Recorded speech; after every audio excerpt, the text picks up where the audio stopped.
여러분 안녕하십니까? 계속해서 대구 경북 소식 전해드립니다. 5조 원대 금융사기 범행으로 수만 명의 피해자를 양산한 조이팔 사건 기억하실 텐데요. 이 사건을 소재로 한 영화가 제작됐습니다. 대구 경북 영화계와 대구시 그리고 피해자들도 함께 영화 제작에 참가했습니다. 이상원 기자가 보도합니다. 이상의 배당률로 회원분들에게 영화는 결혼을 앞둔 남자 주인공의 아버지와 누나가 조이팔 일당으로부터 금융 다단계 사기를 당하면서 처참하게 무너져가는 가족들의 이야기를 담고 있습니다. 피해자 7만 명, 피해 금액 5조 원이라는 국내 최대의 금융 다단계 사기 사건이 조이팔 사건을 소재로 한 이 영화의 제목은 쇠파리. 쇠파리는 금융 사기 일당의 두목인 조희팔을 지칭합니다. 박검사한테 쇠파리는 소나 말 짐승의 피를 빨아먹고 조희파리는 서민들의 피를 빨아먹기 때문에 그래 이제 이름도 좀 흡사하고 좀 잔인한 그런 것도 좀 비슷하기 때문에 쇠파리라고 또 영화 이름을 지었고. 대구 경북 영화계가 제작한 이 영화는 대구시가 제작, 배급, 마케팅 비용을, 동서대학이 촬영 장비와 인력을 지원했습니다. 대구 시내는 물론 베트남 현지까지 촬영하면서 1년의 제작 기간이 걸렸습니다. 지역의 연기자들과 함께 200여 명의 실제 피해자들도 보조 출연자로 직접 참여해 피해자의 시각에서 조이팔 사건을 바라본 영화입니다. 피해자들이 제일 절실한 것이 피해 회복입니다. 그게 이루어졌으면 제일 더 좋겠고요. 또한 이 영화가 널리 개봉이 돼서 제2, 제3의 피해자가 발생 안 되도록 미연의 방지 대책이 되었으면 좋겠습니다. 영화 쇠파리는 내일부터 대구 경북 13개 상영관을 비롯해 전국 50개 상영관에서 동시 개봉합니다. MBC 뉴스 이상훈입니다. 오늘 대구와 경북 지역은 대체로 흐린 가운데 낮 최고 기온이 대구 26.3도, 안동 25.4도로 어제보다 2도가량 낮았습니다. 내일은 대체로 맑겠고 밤한때 경북 북부 동해안과 경북 북동 산간에는 5mm 안팎의 비가 오겠습니다. 내일 대구의 아침 최저 기온은 17도, 낮 최고 기온은 31도까지 올라 초여름 날씨를 보이겠습니다. 올여름 대구와 경북 지역은 지난해만큼 덥고 비도 적을 것으로 예상됩니다. 대구 기상지청이 최근 발표한 여름철 계절 전망에 따르면 대구와 경북은 6, 7월 기온은 평년과 비슷하거나 높겠고 강수량은 평년보다 적다가 8월에는 대기 불안정과 저기압의 영향으로 국지적으로 많은 비가 내리겠습니다. 올여름 북서태평양 해역에서는 10개에서 12개의 태풍이 발생해 그중 2개 정도가 우리나라에 영향을 주겠고 장마는 6월 중순에 시작되겠지만 마른 장마가 될 것으로 예보했습니다. 대구 문화방송이 보도한 대구 시내버스 운전기사 채용 비리와 관련해 대구시와 버스운송사업조합이 외부 인사가 참여하는 채용 면접위원회 도입을 추진하고 있습니다. 운전자 채용 면접위원회는 버스조합이 학계와 법조계, 노무사, 시민단체 등으로 구성된 15에서 20여 명의 면접관 집단을 구성해서 일부를 면접에 참여시키는 제도입니다. 하지만 대구 참여연대는 이번 방안도 제도 운영 주체가 버스조합인 점과 면접 심사 전에 버스 회사가 간섭할 수 있다고 지적했습니다. 봉화군 춘향면 국립 백두대간 수목원 호랑이 숲에 다음 달 백두산 호랑이 2~3마리가 추가로 방사됩니다.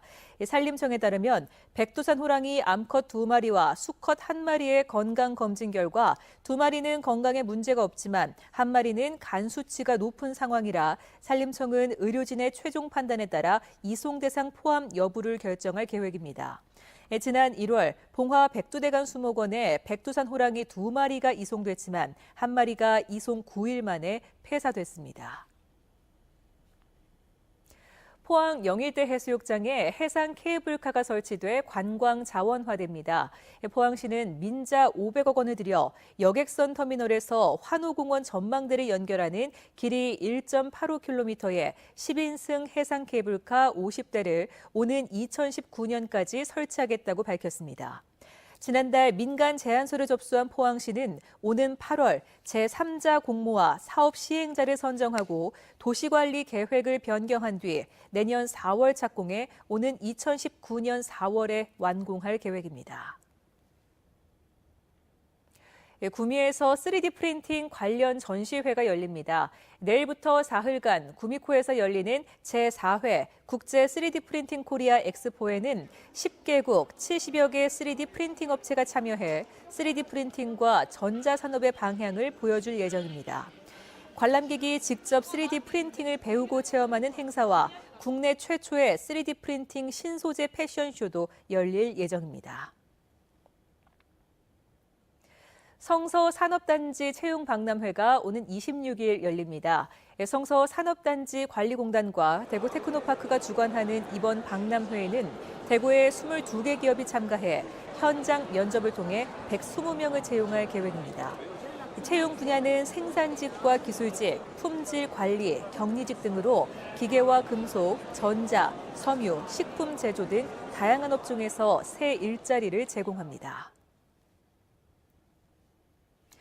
한국농촌경제연구원은 최근 10년 동안 전국에서 연평균 390건의 산불이 발생해 피해액이 110억 원에 이르고 이 중 3월부터 5월 사이의 발생이 59%나 된다고 밝혔습니다. 특히 도시와 농촌 경계 지역의 인구 증가로 그 일대 인위적인 산불이 늘고 있다며 방화나 실화 단속을 강화하는 한편 예방에서 진화까지 지자체 유관기관의 협업과 진화 장비와 인력 확충이 시급하다고 주장했습니다.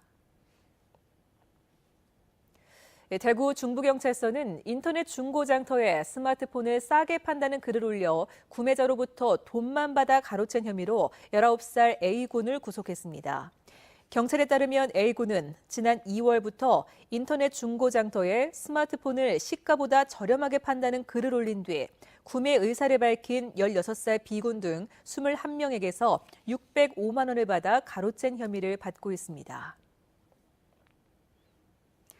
경상북도 어업기술센터가 지난달부터 적조 예찰을 들어간 가운데 어민 40명을 명예감시원으로 위촉해 적조 상시 감시 체계를 구축했습니다. 해양수산부는 올여름은 강수량이 평년보다 많고 표층 수온도 평년보다 1도에서 1.5도씩 높을 것으로 전망돼 7월 중순쯤 적조주의보가 발령될 것으로 예상했습니다. 도내에는 유해성 적조로 지난 2013년에 넙치 등 218만 마리가 폐사했고 지난 2014년과 2015년에도 적조 피해가 났지만 지난해에는 적조가 발생하지 않았습니다. 경상북도는 오늘 도청에서 제20회 경상북도 산업평화대상 시상식을 열고 모범 근로자와 사용자를 표창했습니다. 대상은 근로자 부문에서 경주 영신전공 장보기 노조위원장이, 사용자 부문에는 상주시 주식회사 올품 변부홍 대표이사가 모두 10명이 수상했습니다. 수상자에게는 해외 산업 시찰과 기업 운영자금 지원, 자녀 장학생 우선 선발 등의 특전이 주어집니다. 지금까지 대구 경북 소식 전해드렸습니다. 시청해주신 여러분 고맙습니다.